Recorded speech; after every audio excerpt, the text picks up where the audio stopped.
Psoriasis. Psoriasis skin की वो condition है जो किसी भी पैथी के लिए एक बहुत ही मुश्किल डिजीज़, ऐसी बहुत ही मुश्किल बीमारी है जिसको ठीक करने में काफ़ी टाइम लगता है। एलोपैथी में इसका कोई इलाज नहीं है, सिवाय वो आपको स्टेरॉयडल क्रीम्स देंगे जो आपकी जलन कम कर देंगे, खुजली कम कर देंगे, पर सोरियासिस पूरी तरह से आपका नहीं जाएगा। चेंज ऑफ वेदर में फिर उभर के आ जाएगा, स्ट्रेस होगा फिर उभर के आ जाएगा।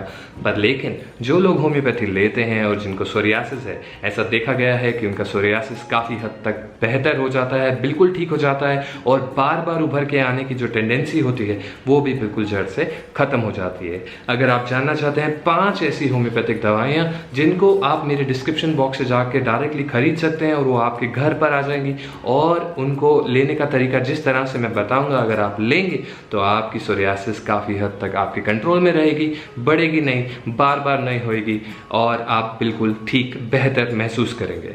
मेरा नाम है डॉक्टर शांकी विज। चलिए शुरू करते हैं।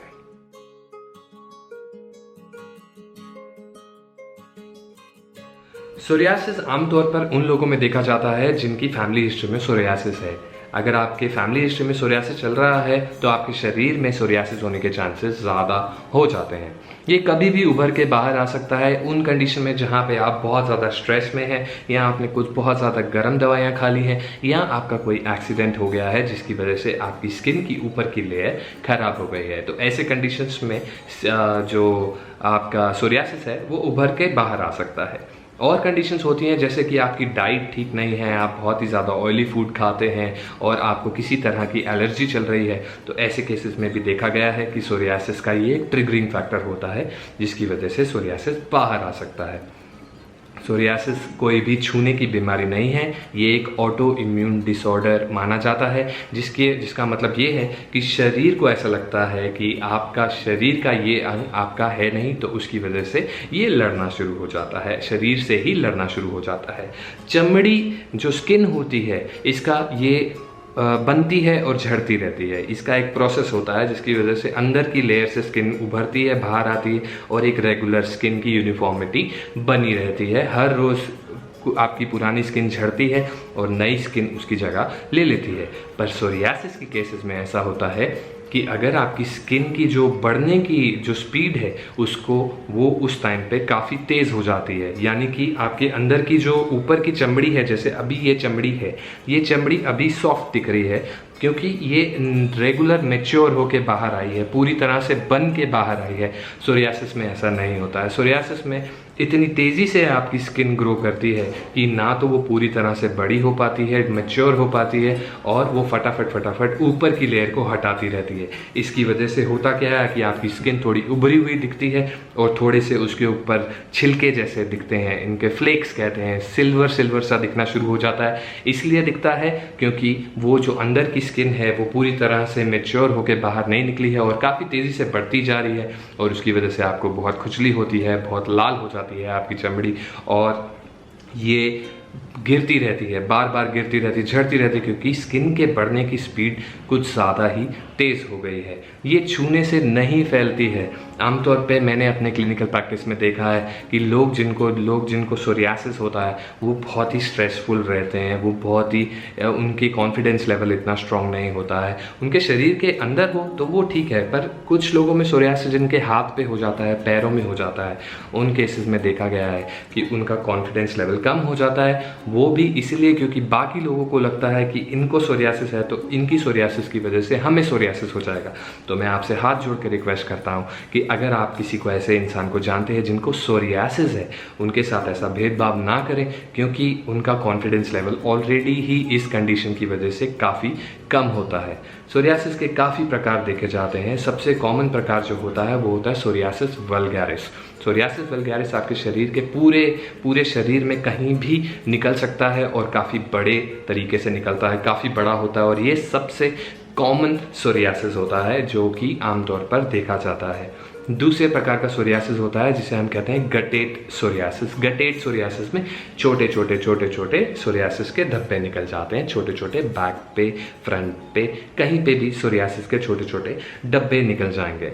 सबसे मुश्किल कंडीशंस होती हैं वो होती हैं पस्टुलर सोरियासिस। पस्टुलर सोरियासिस में ऐसा होता है, जैसे मैंने आपको बताया कि चमड़ी काफ़ी तेज़ी से ग्रो कर रही है, तो जब वो चमड़ी ग्रो करती है तो उनकी जो चमड़ी होती है उनके बीच में गैप होता है, और काफ़ी बार ऐसा देखा गया है कि उस गैप के अंदर बैक्टीरियल इन्फेक्शन हो जाता है, जिसकी वजह से पस पड़ जाती है, और इसे हम कहते हैं पस्टुलर सोरियासिस। इन कंडीशंस में पस्टुलर सोरियासिस में लोगों को देखा गया है कि हाथ पे, पैरों में जितने भी एक्सपोज्ड एरियाज़ हैं वहाँ पर ये सोरियासिस ज़्यादा देखी जाती है। अगली तरह की सोरियासिस होती है वो होती है इन्वर्स सोरियासिस।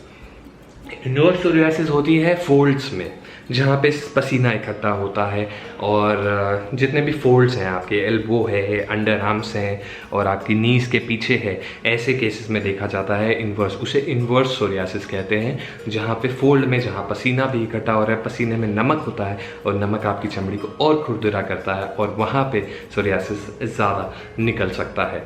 अब आपने सोरियासिस आपको हो गया, आपको 5-6 साल से सोरियासिस चल रहा है, आप बहुत ट्रीटमेंट करा रहे हैं, पर लेकिन अगर आप फिर भी ठीक नहीं हो पा रहे हैं तो आगे जाके ये सोरियाटिक आर्थराइटिस का रूप भी ले सकता है, जो आपकी उंगलियों में आपको बहुत दर्द देगा। ऐसे बड़े बड़े गोले निकल जाएंगे सोरियासिस के साथ। जिन लोगों को काफ़ी टाइम तक सोरियासिस रहेगा उनको आगे जाके, अगर वो ठीक से ट्रीटमेंट इलाज नहीं कराते हैं अपना, तो सोरियासिस आपको आगे जाके सोरियाटिक आर्थराइटिस का रूप ले सकता है। यानी कि आर्थराइटिस और सोरियासिस अगर साथ में मिल जाएं तो आपके जॉइंट्स जो हैं वो काफ़ी फूल जाएंगे और आपको बहुत ही मुश्किल होगी। आपको चलने में, ज़रा सा भी आप चलेंगे तो आपको काफ़ी दर्द होगा। एक बहुत ही खतरनाक टाइप का सोरियासिस देखा जाता है जिसे कहते हैं एरिथ्रोडर्मिक सोरियासिस, जिसके अंदर बहुत रेयर होता है, पर ऐसा होता है कि पूरे शरीर में बहुत बुरी तरह से सोरियासिस बाहर निकल जाता है, और ये खतरनाक भी साबित हो सकता है। अब हम बात करेंगे कि आप सोरियासिस को खुद से घर पे कैसे कंट्रोल कर सकते हैं बिना दवाइयों के।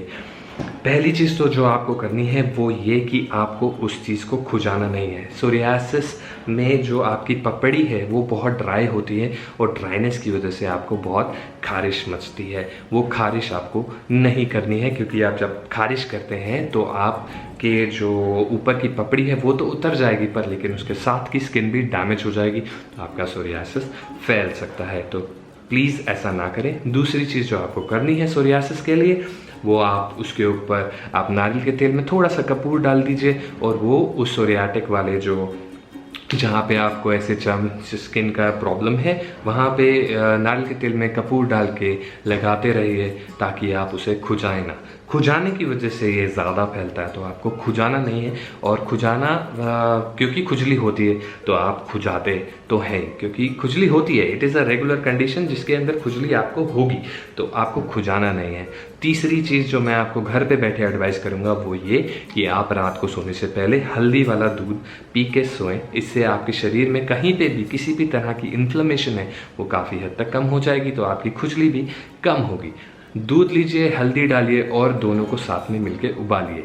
उबले हुए दूध में हल्दी मत डालिए, दूध और हल्दी को एक साथ उबालिए, और वो दूध सोने से पहले पीजिए, तो आपकी कंडीशन वैसे ही काफ़ी ठीक हो जाएगी। मैं बताऊंगा आपको 5 ऐसी होम्योपैथिक दवाएं जिनको आप घर पे बैठ के अगर आप लेंगे तो आपकी सोरियासिस की कंडीशन काफ़ी ठीक हो जाएगी।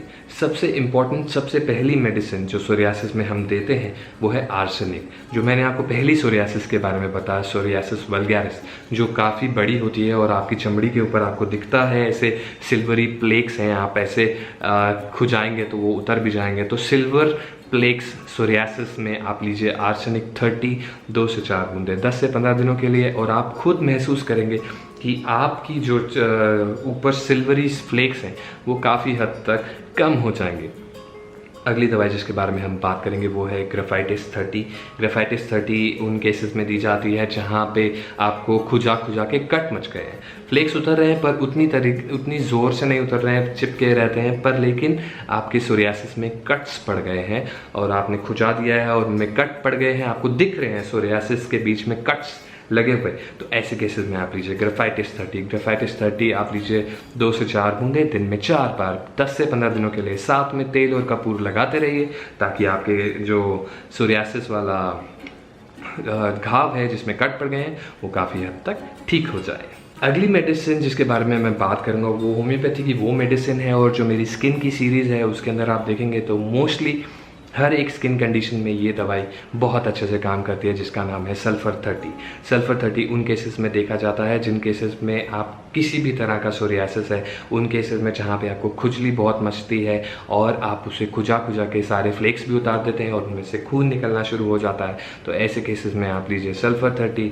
जहाँ पे तेल लगाने के बावजूद भी आपको बहुत खारिश हो रही है, ऐसे केसेस में सल्फ़र 30 आपके लिए बहुत ही बेहतरीन दवाई है। इसको लीजिए 2 से 4 बूंदे 10 से 15 दिनों के लिए लीजिए और आप देखेंगे कि आपकी ये टेंडेंसी जो है वो काफ़ी हद तक बेहतर हो जाएगी। एक तरह के सोरियासिस के बारे में मैंने बात करा था, इन्वर्स सोरियासिस, जो आपके फोल्ड्स के अंदर आपको सोरियासिस हो जाता है। ऐसे केसेस में आप लीजिए CPR 30 ऐसे केसेस में जहाँ पे फोल्ड्स में आपको सोरियासिस हो गया है, ऐसे केसेस में आपको बहुत ही बेहतरीन रिजल्ट देगी। 2 से 4 बूंदे, सेम डोज है, हर दवाई की सेम डोज है, 2 से 4 बूंदे 10 से 15 दिनों के लिए लीजिए, आराम मिले तो उसको आगे कंटिन्यू कीजिए। अगली दवाई जिसके बारे में हम बात करेंगे वो है मर्क सोल 30। आमतौर पे देखा जाता है कुछ तरह का सोरियासिस होता है जो सर पर निकल जाता है। जहाँ पे आपका सोरियासिस सर पर निकल गया वहाँ पे मर्क सोल आपके लिए एक बेहतरीन दवाई है। मर्क सोल 30 की 2 से 4 बूंदे 10 से 15 दिनों के लिए लीजिए और आप देखेंगे कि आपके जो सोरियासिस है वो काफ़ी हद तक काफ़ी बेहतर हो जाएगा। अगली दवाई जिसके बारे में हम बात करेंगे वो उस सोरियासिस के लिए दी जाती है जिस सोरियासिस में बहुत ड्राइनेस होती है, यानी कि ऊपर की पपड़ी काफ़ी आराम से उतर जाती है, आप हाथ फेरते हैं और पपड़ी उतर जाती है, तो ऐसे केस में आप लीजिए आर्स आयोड 30 2 से 4 बूंदे 10 से 15 दिनों के लिए। और आप देखेंगे कि अगर आप इसके साथ हल्दी का दूध पी रहे हैं और आप नारियल का तेल में कपूर डाल के लगा रहे हैं तो आपकी सोरियासिस काफ़ी हद तक बेहतर हो जाएगी। हाथों की सोरियासिस, पैरों की सोरियासिस, किसी भी तरह की सोरियासिस में आर्सेनिक आयोड 30 काफ़ी अच्छे से काम करती है। मैं आशा करता हूं कि मैंने मोस्टली होम्योपैथिक दवाएं यहाँ पे कवर कर ली हैं। ये सारी दवाइयों को लेने का तरीका आपको मैं बता चुका हूं, पर इन सारी दवाइयों को एक साथ मिक्स करके ना लीजिए, सिर्फ एक दवाई एक बार में लीजिए और आप देखेंगे कि आपको काफ़ी आराम पहुंचता है। अगर ये सब दवाइयाँ ट्राई करने के बावजूद भी आपको कुछ आराम नहीं आता तो मैं आपको एडवाइस करूंगा कि अपने नियर बाय होम्योपैथिक डॉक्टर के पास जाएं, उन्हें आप अपना केस दीजिए और वो केस के हिसाब से आपकी पर्टिकुलर मेडिसिन देगा और उस रूटीन को फॉलो कीजिए, क्योंकि ये एक ऑटो इम्यून डिसऑर्डर है, आपका शरीर ही लड़ रहा है आपके शरीर से। तो ऐसे केसेस में थोड़ा टाइम लग सकता है, आपको थोड़ा पेशेंस रखना पड़ेगा। उम्मीद करता हूँ कि आपको ये वीडियो पसंद आई होगी। इस वीडियो को लाइक, शेयर और सब्सक्राइब करिए मेरे चैनल को और बेल आइकन दबा दीजिए सो दैट आगे आने वाली किसी भी होम्योपैथिक वीडियो के बारे में आपको सबसे पहले पता चले। अब मैं आपसे आशा करता हूँ कि आप कमेंट बॉक्स में मुझे लिख के ज़रूर बताएंगे कि आपको कहीं ऐसी कोई कंडीशन तो नहीं है और आप चाहते हैं ऐसी कुछ वीडियो के बारे में, ऐसी कुछ दवाइयों के बारे में जानना, तो आप मुझे कमेंट बॉक्स में लिख के बताइए। मैं पूरी कोशिश करूंगा कि उस कंडीशन के बारे में कुछ ऐसी होम्योपैथिक दवाइयाँ आपको बताऊं जो आप घर बैठे मंगवा सकते हैं और ले सकते हैं। इस चैनल को लाइक करिए, शेयर करिए इस वीडियो को और मेरे चैनल को सब्सक्राइब करिए। मिलते हैं अगली किसी वीडियो पे। नमस्ते।